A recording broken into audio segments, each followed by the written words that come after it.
Hey everyone, and welcome back to the Not a Sidekick Productions. I guess this is like a spin-off of the Heroes Mask podcast. It's not really a full-length podcast. We just wanted to join you today, Leemus and Digital Dachi. As you can see, we're actually in the same room this time instead of the split. And that's because again, it's a very special little spin-off podcast, whatever you might want to call it. So we just recently got back from watching the Godzilla vs. Kong movie. As you know, we talked about it in our last full-length podcast. We did giant monster movies and talked at length about the previous Godzilla movies and King Kong movies, and had let you guys know we was going to be watching the new one. We've officially watched it tonight. We went to a 7 o'clock showing. And now here we are. We're going to do a little bit of talking about our reactions about it. Before we get too far into this will be a spoiler podcast. So I will spoil everything. if you haven't seen it, close your ears, close your eyes, run away. If they close their eyes, they can't hit the stop button. Go. It's a space bar if you're on a computer. Well, spacebar? I didn't know that. Space bar will pause a video on always YouTube. click it. Always just click it. If you need to, just click it. You know the good thing about being in person? He says it's a good thing about being in person. I would argue. You can argue all you want. It doesn't make you right. So, yeah, it is going to be a spoiler podcast. I would say, if you haven't watched it, go watch it. It's been out 2 days. You're wasting your life. And also, the beautiful thing about this movie is it's on HBO Max. So, like, even if you don't want to go to theaters and get it, I get a lot of people still, waiting to go back to theaters, and I definitely understand that. You can actually see it streaming at home on HBO Max. So it's not bad. I think they had a free 30-day subscription if you've never signed up. If you have, it's $15. It's about the price, you'd pay to go to the Price movies for a month of anyways. World of Warcraft. Well, that's what I'm saying. So it's not a bad deal. And I will say my first impression kind of thing, I will say that I did think it's worth the ticket price or the HBO Max price, whichever you choose. So from this point in, I will let you guys know. This point in, we're going to dive in. Anything's fair game, spoiler-wise, for Godzilla vs. Kong, any of the other Godzilla movies, or King Kong movies in what they're calling the Monsterverse.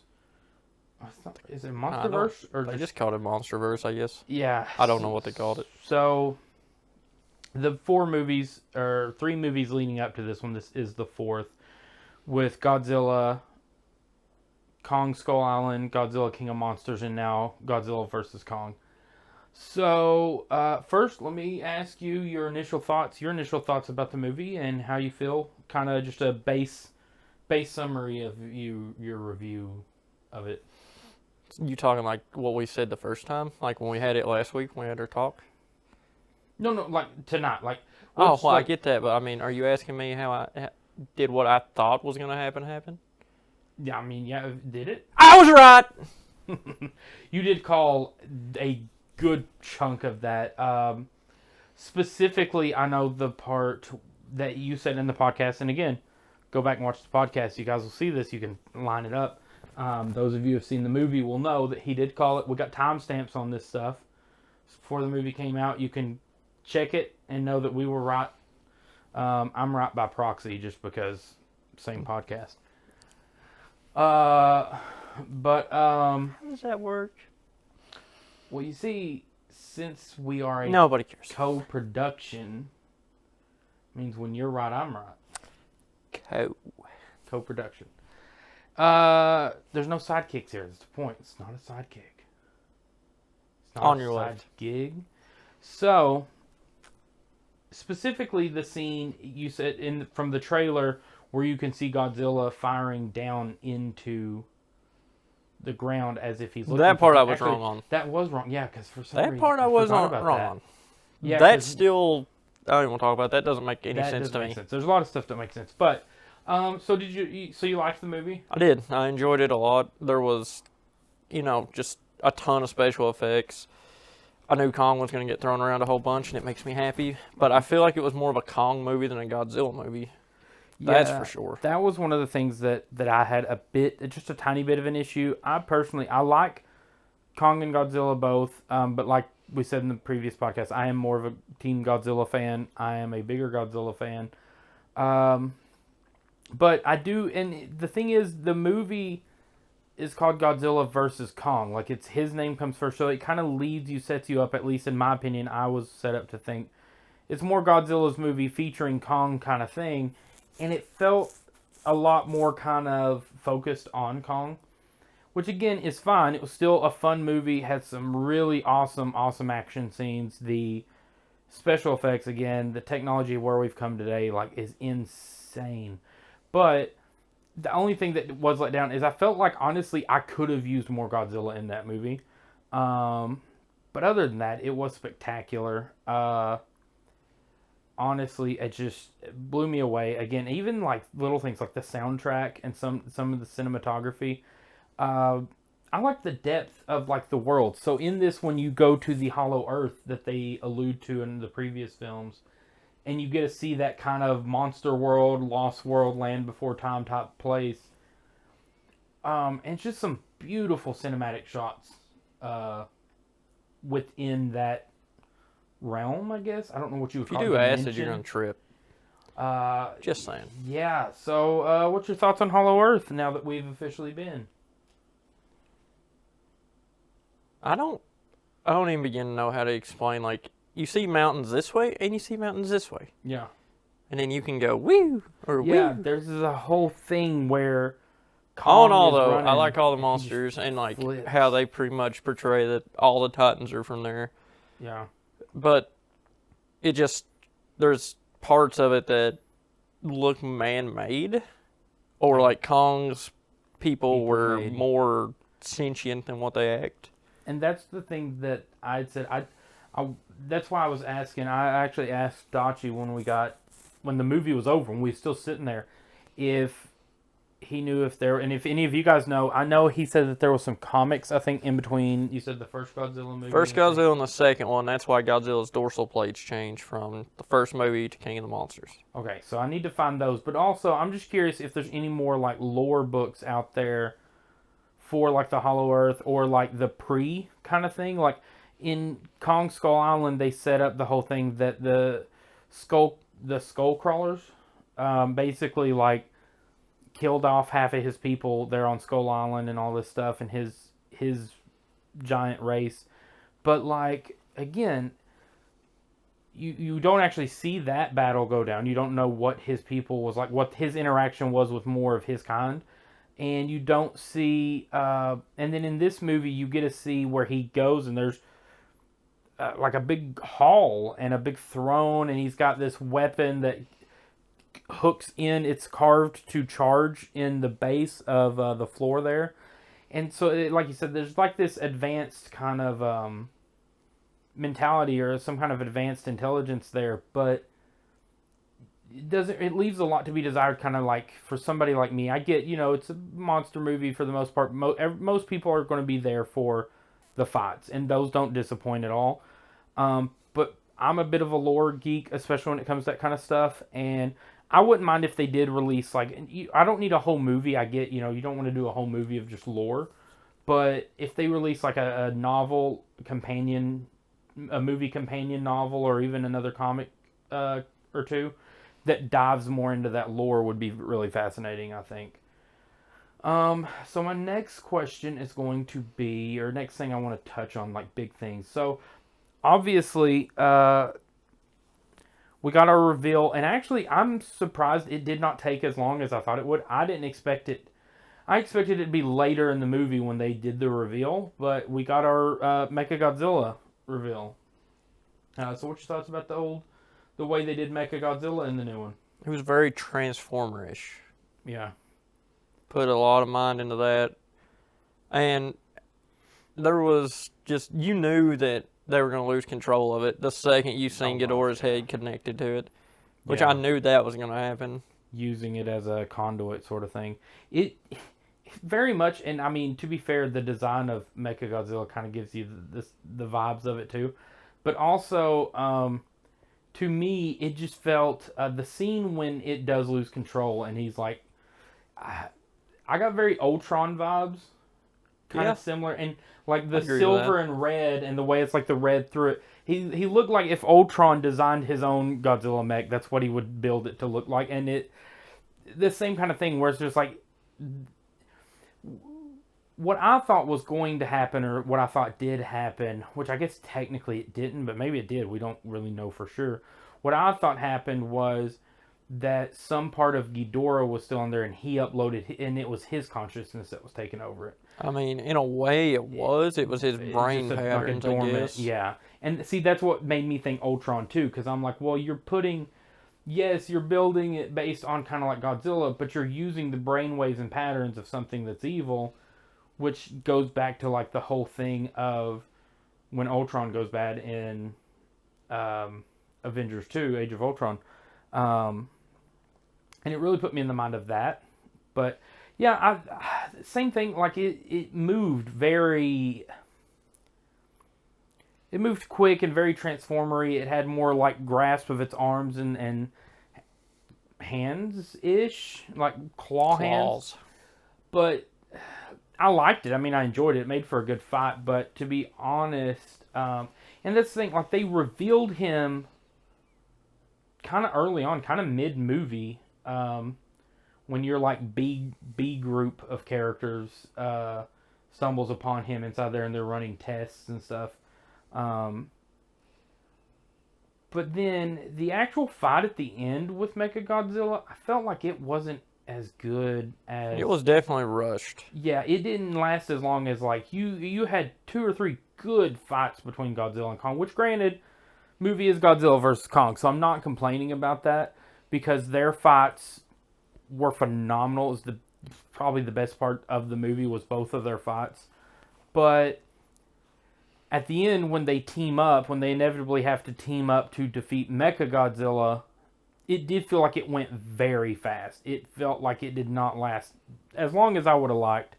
And so, but all in all, I think it was a really good movie. I did enjoy, like I said, the fight scenes between Kong and Godzilla were fantastic. You have one in the water, which is obviously Godzilla's, his domain, which, arguably the Earth is his domain. The whole planet's his domain, because if you've seen the movie, and hopefully you've stayed this long for spoilers, then you will know, Godzilla still came out on top. I liked the end. I liked the way, like I said, that I feel like they just came to an agreement in a way, because Kong kind of preferred being in Hollow Earth anyways.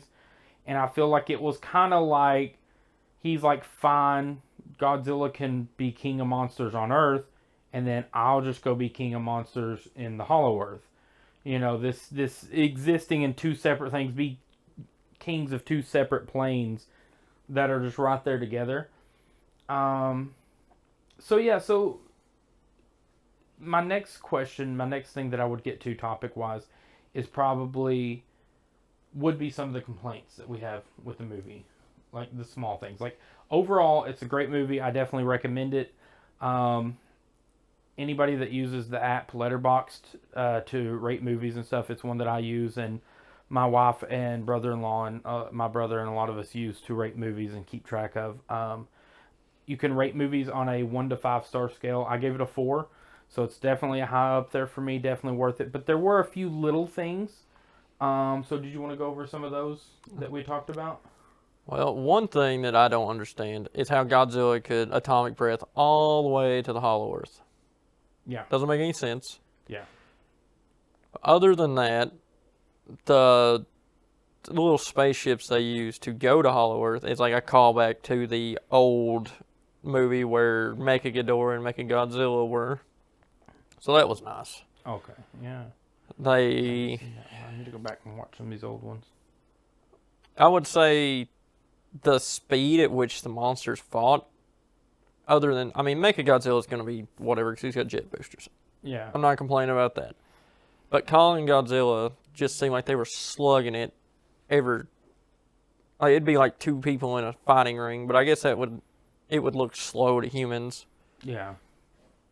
But if 2 humans are fighting in an insect scene, that's probably like, oh wow, is he finally going to hit him?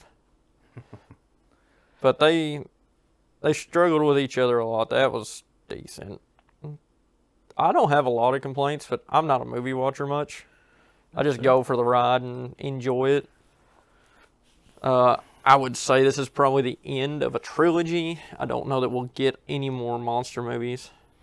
Yeah, I think they wrapped it up pretty nice. There was no after credits. We stayed all the way to the end. There was no after credits. Yeah, we can at least tell you that much. But yeah, so now you know there. But yeah, I felt like it's a good end. Like I said, the fact that it ended with this mutual, okay, you've got this covered, I've got this covered.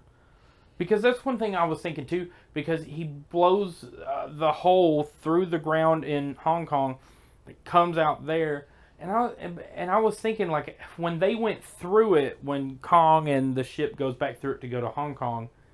Ironically, Hong Kong. I see what they did there.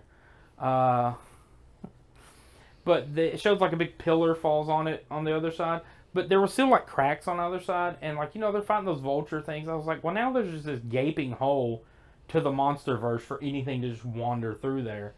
But not to mention the one that they went through in the first place. But then I guess that's what makes it kind of nice to me. The thought, I'm thinking like, even without another movie, like if I'm thinking this is wrapped up, so in my mind, the way I visualize it and like to think about it is, Kong's got that end covered. He's not letting anything. He's blocking that side of portals or whatever of the Hollow Earth stuff, and then Godzilla's got the Earth side covered.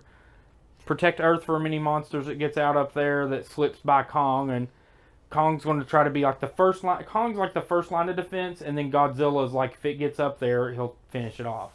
And I like that idea. I like the thought that Well, they're something both... you said was, it was like a Dragon Ball Z Budokai Tenkaichi martial art tournament at the start of the film because it shows which monsters everybody's beat up. Dead, and then it comes but does down that mean on that either Rodan's dead, or that big mammoth thing, the mammoth thing, or any other of the Titans? Because it just said they were defeated. I would like to go back and rewatch that scene and maybe try to pause it or slow it down and look at some of those, and maybe we will and get back with you guys on a later podcast. Because I know that's one thing I was noticing. They set it up like a tournament grid. There's no and it's other each monsters. of them on the other side. Yeah, they said it because one of them makes the comment like, "Well, it's down to just these two now," and if they find each other and all this stuff, they've been fighting for centuries, which again begs that lore side of it. It's like, well, Godzilla's people have been fighting with Kong's people, but we've not seen any other Godzilla people. We've not seen any other Kong people, which granted, but see then in Kong Skull Island it says the Skull Crawlers killed off Kong's people, so it's just this whole... That's just a continuity error. Maybe, unless it's just Kong's people that were on Earth were killed off by Skull Crawlers. Because they say that Skull Island is like a piece of the hollow Earth that had jutted through to the surface. To the surface, yeah. Is the way I understood it. Because in that movie, because you had like giant buffalo yak looking things. They had like a giant squid that he rips apart and eats on. And then you obviously had the skull crawlers. Oh, and there was a giant like bugs, like spiders and crap. Good movie. Like I said, I love all the movies, all the MonsterVerse movies. I'm a big crazy person for like giant monster stuff and different creatures. We was talking about we just recently, the new Monster Hunter came out and we was playing it, and that's what I was pointing out. Like I like anything where they just come up with all these different creatures and monsters. That's why I like the lore side of it. I like learning about these different things and trying to collect knowledge or keep journals or something. I like the idea that you can keep track of like, okay, this is this creature, that lives on this part here and goes by this name and this species. It's fascinating. I mean, and it's fascinating that even on our own planet, I think, which is what it comes back to, there's still tons of species of animals and creatures out there that we've not even documented yet because we've still not made it all the way to the bottom of the ocean. They said there's still tons and tons of rainforest and like South American forest and jungles and stuff that we've not explored. So who knows what's out there? Nobody knows everything that's out there, and that's fascinating. And that's why I think it's fascinating to see these other weird creatures and monsters and stuff in the MonsterVerse, I guess as it's called. But in all, it was really good. So with this one being out, there's another question I wanted to ask. 1 second. Yes. You asked me a complaint. What's that character's name of the dad? What's his real name? The actor name? Yeah. Kyle Chandler. Okay. They made his character, who was the yeah. lead one of the lead scientists in the last movie, totally stupid. He said there's no correlation between why Godzilla's doing what he's doing, and he's just doing willy-nilly. Okay, I was saying that they made this lead scientist say that these monsters have no patterns, that they just do whatever they want sometimes. I mean, every time Godzilla attacked something, it was because Mechagodzilla was sending out an alpha wave. Yeah. But yet in Godzilla King of Monsters, he's an expert on it, and he's the one that tells him, he's like, well, if Godzilla's doing this, it's got to be for this reason. It's got to be for that. Like, he clearly figures that out. And then in this one, when she's like, well, Dad, you was right. She even his daughter calls back to it, and she's like, you were right there. And he goes, well, people change, and maybe Godzilla changed. And it's like, what? What are you saying right now? Like, you completely backtrack.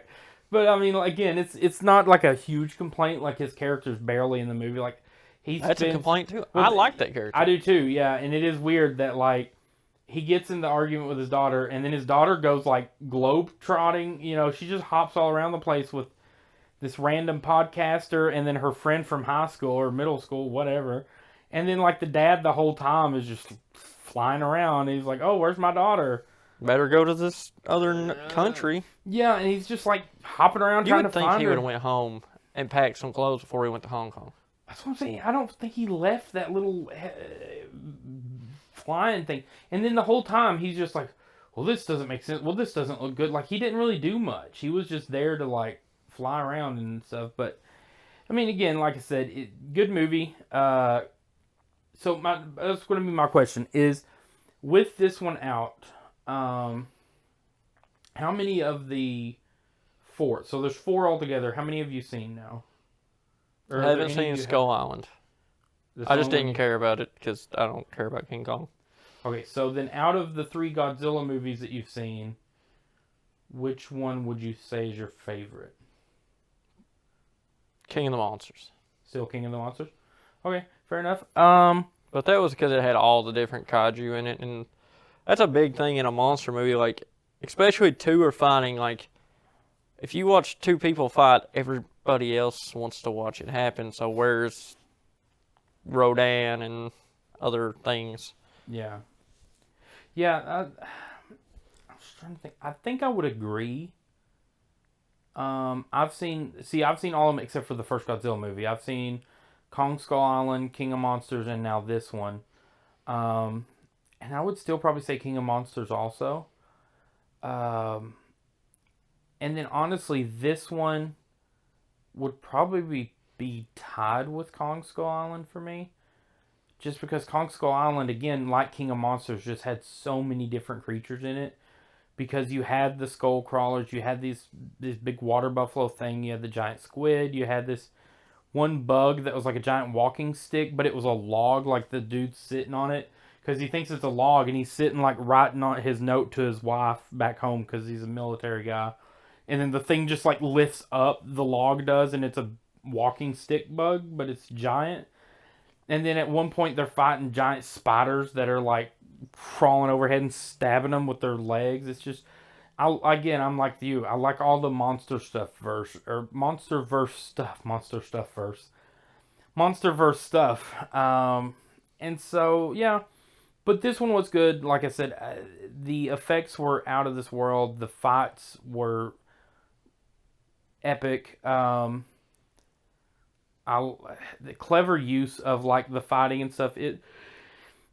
It feels like it was a little bit akin, like you were saying, some of the fight moves where it's a little bit slower movements and stuff, especially when they're fighting like Mechagodzilla, where he has those rocket boosters. It is very reminiscent of like Pacific Rim. Now, granted, again, I still like Pacific Rim better. Pacific Rim's still my top giant monster It'll always movie. be the best. Yeah, but like the fight scenes, that's one thing that I'll say. The reason that this one does get high marks for me was for some of those fight scenes and the effects in them, because those were reminiscent of the Pacific Rim stuff, to where, because again, I know that Guillermo del Toro, that did Pacific Rim, that's one of the things that he said about that movie, and that he really wanted to strive for. That it goes back to what you were saying, when you're looking at these giant robots and these giant monsters, in reality, they're not going to move that fast in a fight. It's not going to be a real quick,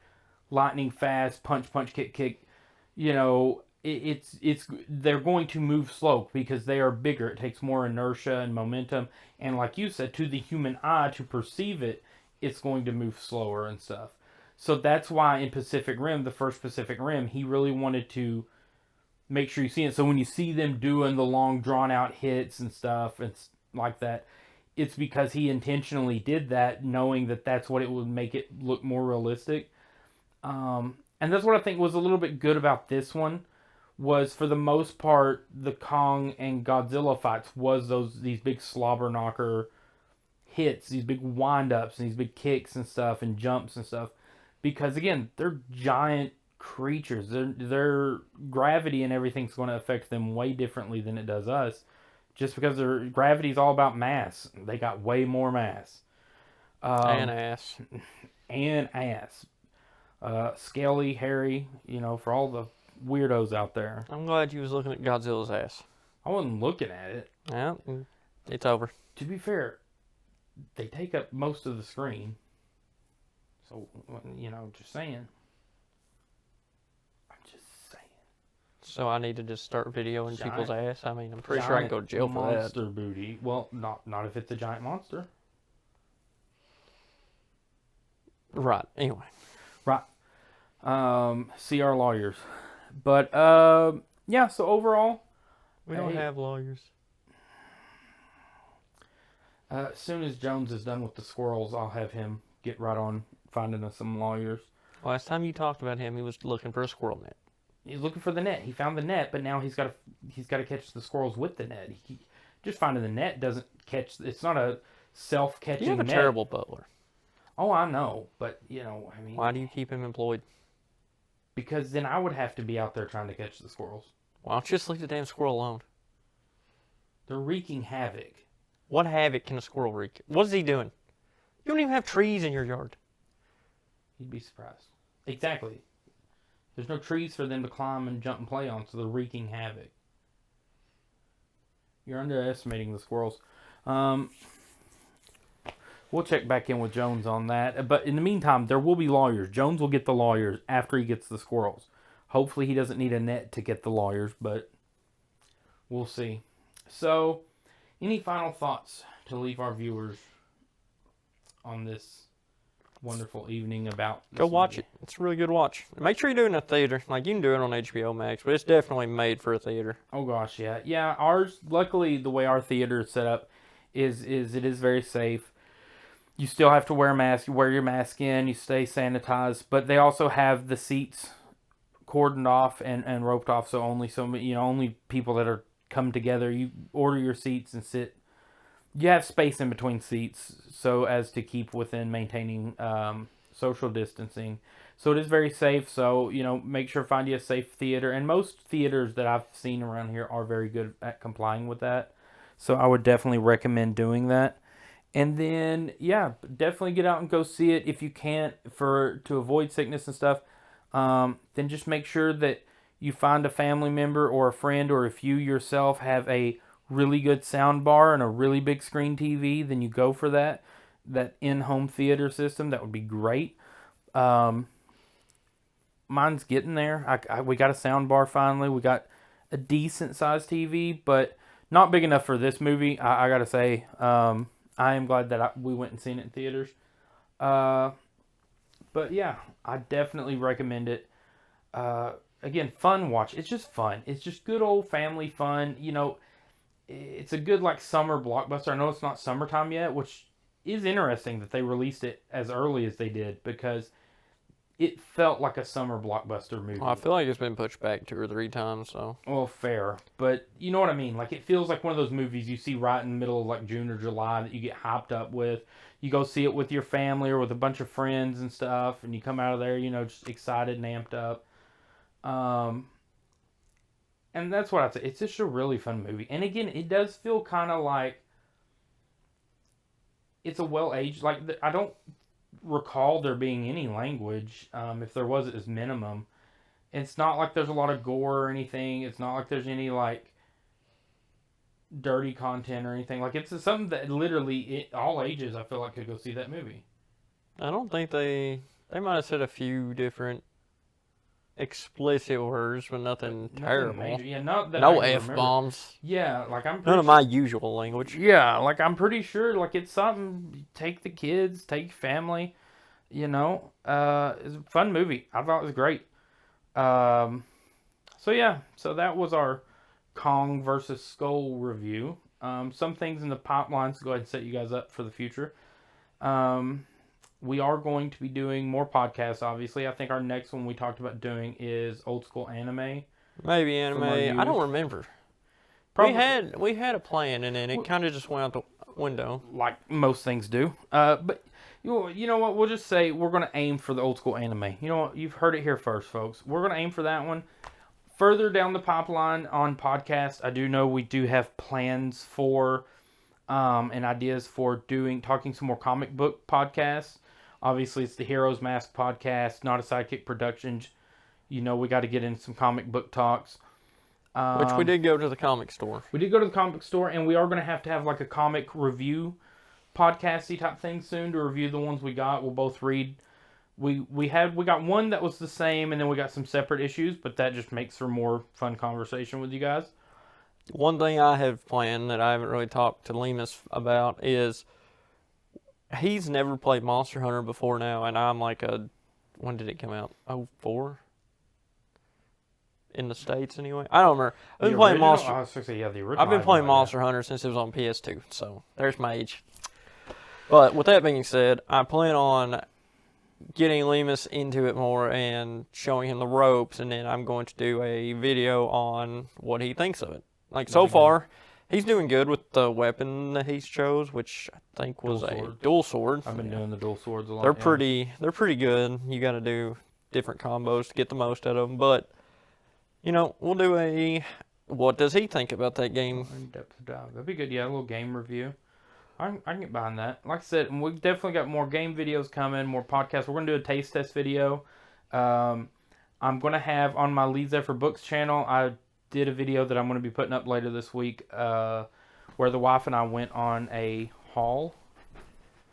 Did a little vacation-y type thing. And in that, I actually showed you guys, which I will show you right here, looks like, that we did. He did not plan on having that shoved in his face. Japan crate. I picked this up, as you'll hear in the other video, but save you some time, you'll hear about this. But there's tons of other stuff in the other video too, so definitely go check that out. But it's $35 over at FYE. It's FYE exclusive Japan crate. There's all kinds of good stuff in here. There's drinks and snacks of all kinds. And so, yeah, there's a DIY kit in here. So, we're going to be testing that on a future video for this channel. Yeah, and like I said, more vlogs, adventures, videos, podcasts, everything coming here, coming on the Digital Dachi channel, on the Lee Zephyr Books channel. It's everywhere. We got content everywhere. We're expanded. So, yeah. That makes us sound... I know. Solicitable. It does, but we're not. But I mean, you can sponsor us. You can come to my Twitch channel and donate to me. I'm okay with that. Yeah. /Digital Dachi. Whenever I get a capture card, I'll do Twitch. I don't care. I'll do whatever. I roll. Easy peasy lemon squeezy. But if there's nothing else, I got the last question for you. Yes. Who won? Oh, Godzilla, hands down. I agree. More like feet down, stomp down. He did stomp him down. He literally did like the hero pose, right? The victory pose. He put his foot on his chest, dug it in there a little bit, and then did the whole, the iconic pose of foot on chest, you stay down. And even at the end... The know your place thing. Exactly. And then we learned that Kong kind of knew his place at the end when he picks up the axe and Godzilla gives him that look and then he just drops the axe. He's just like, nope. And Godzilla's like, okay. And he goes into the water, goes on his way. That lets you know Godzilla won, man. If we're saying it's Godzilla versus Kong, Zilla comes out on top. So just remember, next time you think about making a giant metal monster with a alien brain, know something's going to try and eat you. Yeah. And you'll deserve it. Yeah, don't try to hook yourself into it. Don't connect yourself to that. Don't upload your conscience into the same consciousness as a alien. Side note of that, I'm pretty sure that was Sarazawa's son. That would make me sad though, because I liked Sarazawa. I did He too, was but one of my favorites. his son would have a reason to want to fight Godzilla. Well, yeah, even though I'm gonna look into that. technically Godzilla didn't kill his dad. His dad sacrificed himself to save Godzilla. Well, besides the point. Well, yeah, I'm not saying. I mean, villains have flawed Kids views do for flawed reasons. kids do things for their fathers and mothers that they should never do. Look at Jason Voorhees. Touche. Good example. Good example. All right, kids, stay in school. It's past your bedtime, I'm sure, unless you're watching this early, in which case, Good morning. good morning. Hi, how are you? Thanks for joining us. What I miss? Nothing. What I missed? Nothing. I, We could so- sit and talk all night. We could, but we're not going to because you guys got to Things go. to do. Because you guys have to go click that like and subscribe button. You have to comment on us. Let us know your thoughts about the movies, your answers to some of these questions, What you want to see. what you want to see more of, what you want to If see. you want to see some of this, If you want to see less of that, I would enjoy more of it, honestly. but they may enjoy less of it. I enjoy it. But 2 times. I'm glad you can Two count. times now. So yeah, so at this point we will sign off and we will see you guys next time. Peace out.